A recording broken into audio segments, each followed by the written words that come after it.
Comment font les poissons pour respirer dans l'eau, Adi? Excellente question, Whoops. Moi aussi j'en ai une pour toi. Qu'est-ce que les poissons respirent? Eh bien, je pense que les poissons respirent de l'oxygène, comme tous les animaux. Bravo, Whoops! Tu m'épates aujourd'hui. Effectivement, il y a de l'oxygène dans l'eau. Cependant, il est en plus faible quantité que dans l'air. Alors les poissons ont de plus gros poumons que nous? Non, les poissons n'ont pas de poumons. Ils ont des branchies. Les branchies sont des ouvertures en forme de C qui se trouvent de chaque côté de la tête des poissons. Ah, c'est vrai que ça n'a rien à voir avec des poumons. Les poissons avalent de l'eau par la gueule. Arrivé au niveau des branchies, l'oxygène est extrait de l'eau. Alors ils passent leur temps à boire. Mais non, Whoops!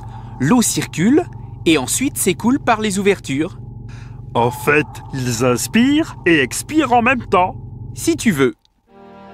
Pour ne pas manquer d'oxygène, les poissons doivent être perpétuellement en mouvement pour entraîner l'eau à travers leurs branchies.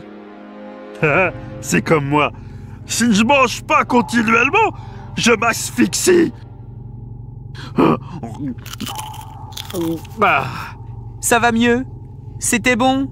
Super! Bon, maintenant, étudions les exceptions. Je suis sûr que les dauphins et les baleines sont des exceptions. Absolument, Whoops! Mais ce ne sont pas vraiment des poissons.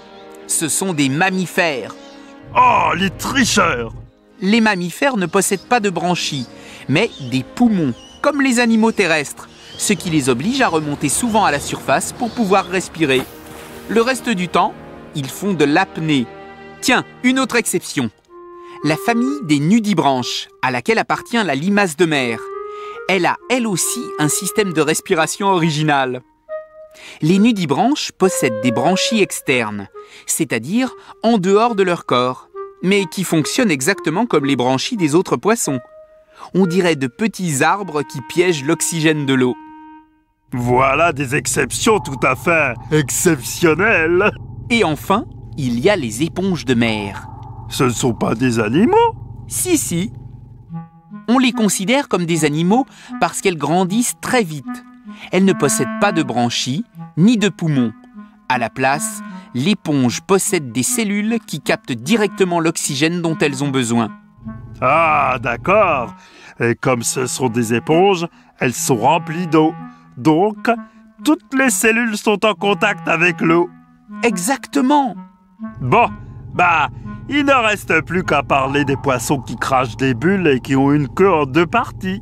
Ça, ce sont les humains quand ils font de la plongée, Whoops. Ah oui. C'est pas gagné. Salut les terriens.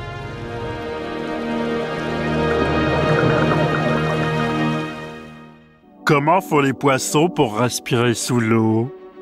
Les poissons possèdent des branchies qui leur permettent d'extraire l'oxygène de l'eau.